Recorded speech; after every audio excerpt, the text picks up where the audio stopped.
Hi guys, welcome back to my YouTube channel and to the review of Amanda Denham, Sin Eater, that I just recently actually finished reading. It's an amazing read for me.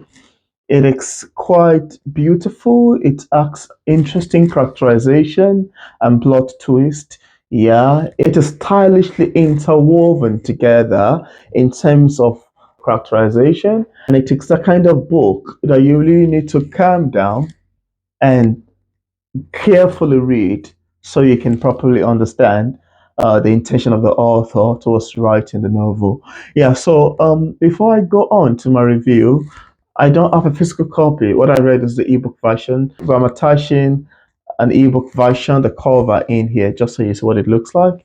And also, there's a link in the description part of this video where you can get to see what the book looks like. And if you like the review, you may want to pick it up quite beautifully. Yeah, before I go on, I would like to read to you the synopsis of Saint Eater for you. So it goes like this.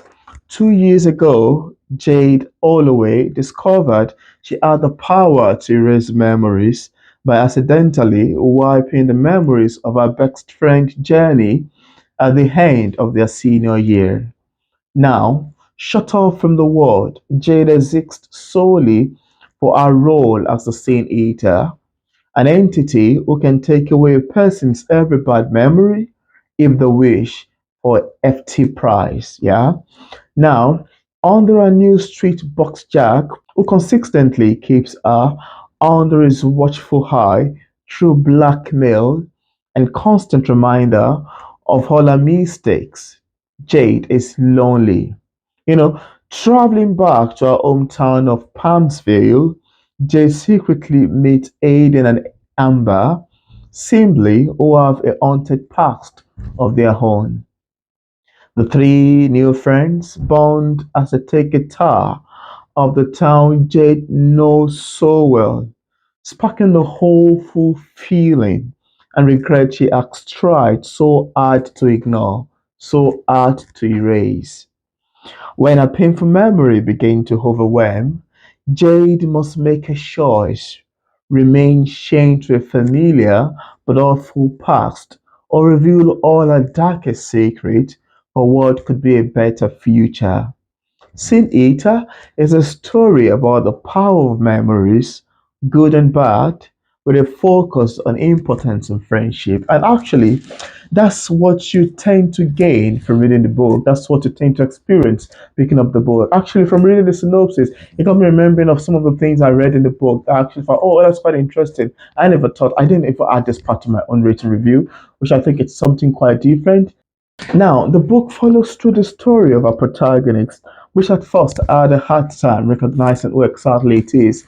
But as time goes on, I begin to get to understand how beautiful the story unfolds. First of all, I was introduced to Mrs. Gardner, who happens to be Tammy's mother and also friend to a narrator.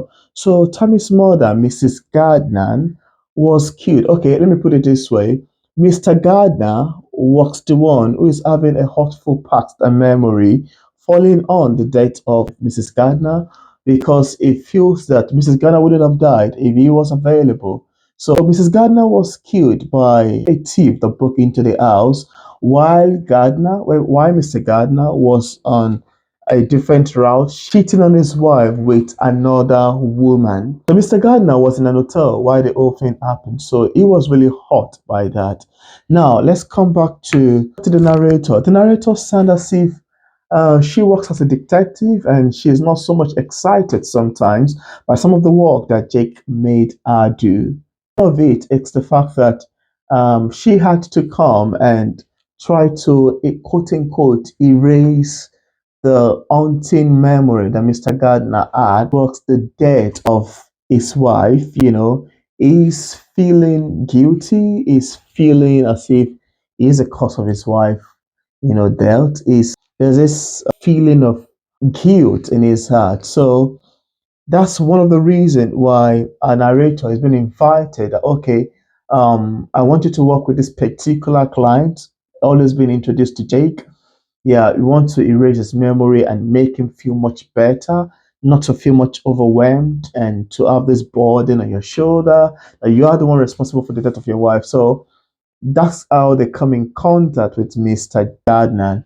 And at some point while reading through the book, I do think that Seed Eater might be a sorcerer or a witch, or yeah, a sorcerer, a witch, or somebody who was a spiritual fishers, somebody who you can go to with your terrible past. I mean, if and that's one of the things I love about the book. Now, I may have to start to switch gradually.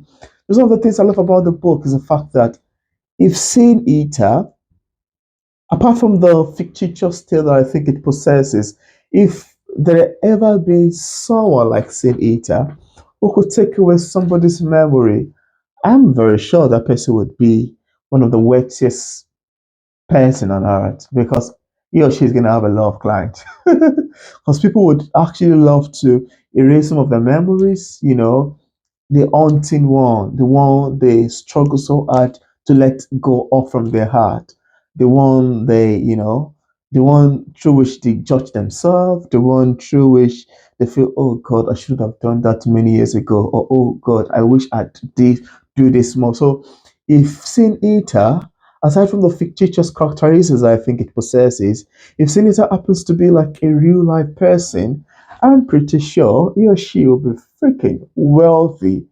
Sorry to use the word freaking, but I'm very sure he or she is going to be very wealthy. So after Mr. Gardner's dealing, a narrator also met with Aiden and Amber. I think they both work in a restaurant, yeah. And I must say that I love the characterization of Aiden and Amber, especially when they're speaking to a narrator. There's this switch of lovely characterization in between them. The fact that, they were trying to get a number and you're like, oh yeah, I don't use a phone number. What about email address? That part reads so beautifully. And the part that I think one of them saw her first of all and were like, "Are you sure? Are you sure you're not hot?" Trying to, get to build some relationship with her.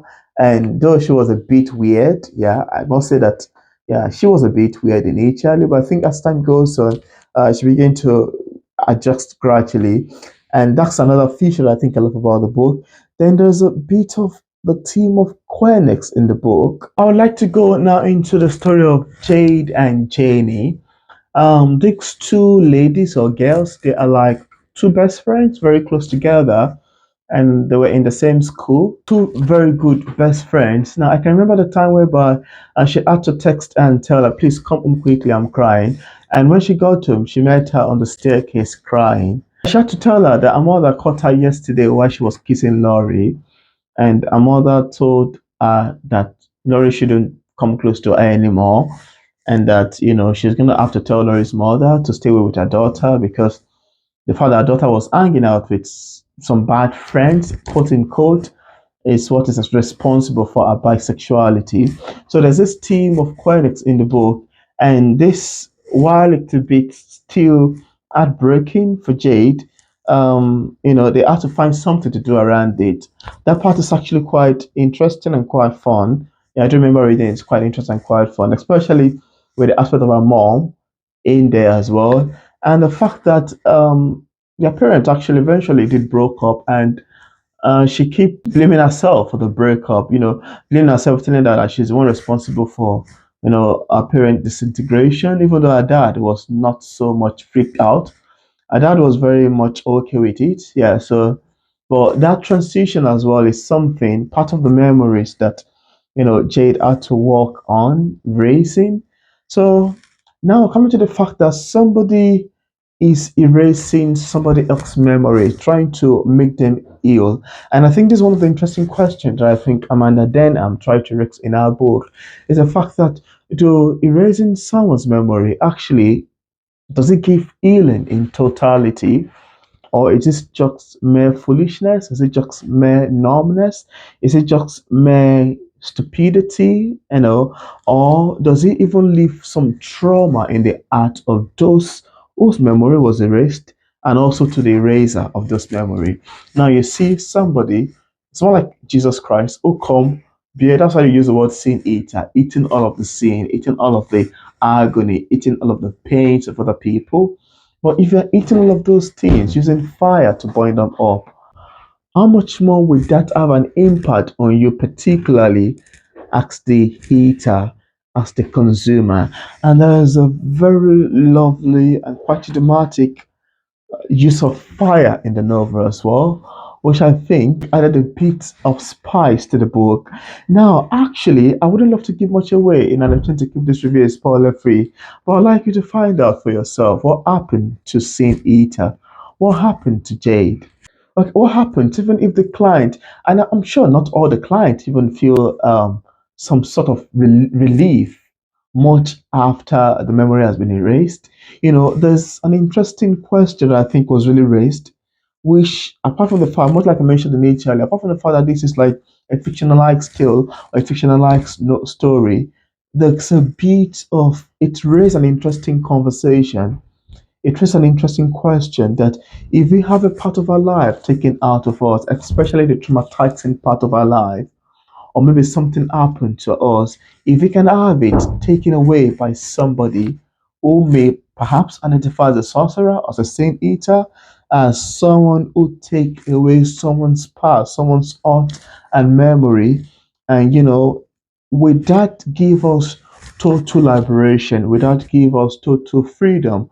Without cause for total satisfaction? Let me use the word satisfaction, or will it leave a hole in the gap of each client heart, in the gap of, because sometimes, actually, this just come to my mind now, because sometimes a bit of sadness, a bit of those memory, a bit of the happy moment and a bit of sad moment. Now I'm taking this out of the novel, I'm taking it out of Sin Eater, and I'm trying to see how this can be well applicable to our individual life. Because I think that this is one of the things that makes literature and a novel, the fact that, okay, I can, how much of myself I can see in the characterization, how much of myself I can see in, Amber's story, in Gardner's story, in Jade's story, in Laurie's story, all of the characters, how much of myself I can see in them, and see if it relates to what I've been through personally or what somebody that I know of has been through personally. That's how it tends to interpret works of literature quite differently. Now, what I'm trying to say is the fact that how much of that, if we can have all of those things removed, will it leave a hole in the individual heart of the client? Because sometimes I think that, a bit of those past memories, sometimes it's what make us human in totality. A bit of the sad experiences, a bit of the memory of the things we did many years ago that we shouldn't have done, the memories of the things we say many years ago that we shouldn't have said, the memories of the things, the guilt, the weight we carry in our heart, when it's mixed together with the joy, with the happiness, with the goodness of life, that's what I think, to my own perception actually, makes us all human. Now, if we can have a part of this all taken away by somebody, or it's more like, will I use the word spiritual policeman or a spiritual detective or a consumer of one's awful past memory? All of these things that Jadik's doing, quite amazing. I think in the book, it's more like a saving humanity, trying to make people feel better, trying to work on people's mental health. But is she not doing it at her own detriment? Is she not doing it at her own loss? I mean, what is it going to happen? And one of the things mentioned in the book, actually, one of the most awful parts that she removed is a memory of a very good friend, like the person I just mentioned, Jenny and Laurie, fell in love together, the breakup, the heartbrokenness that surrounds it. But then I wanted to find out, because I don't want to give much information away, actually, in my attempt to keep this a spoiler free. I wanted to find out what becomes of Jaden, what becomes of Jenny as well? What becomes of our client? What becomes of those people whose past awful memory were taken away? What becomes of ourselves, the eater of all of the, terrible, big, little, spicy, huge, fat, thin, past and scenes, etc. What becomes of these characters that, Amanda has created as leave us with this room of imagination, leaving us with interesting, lovely question that can spice up interesting and beautiful conversation. I want you to find out for yourself actually, because reading through this book, it's quite an amazing one for me, and I love it wholeheartedly. I don't know if it's a series. I don't think it's a series. No. I don't need to say that. And it's written in actually the first person narrator's point of view, which I think also added more spice to it, added more beautiful feature to it. But I wanted you to find out all of this really in Scene Eater. So yeah, if you would like to get a copy of this book, and Hilarious actually did craft some interesting questions. I'm looking forward to the author, that I would love her to provide answers to. I'm looking forward to that conversation. So if you'd like to get a copy of Scene Eater, I left a link in the description part of this, review where you can get a copy directly on Amazon, plus website and also another platform.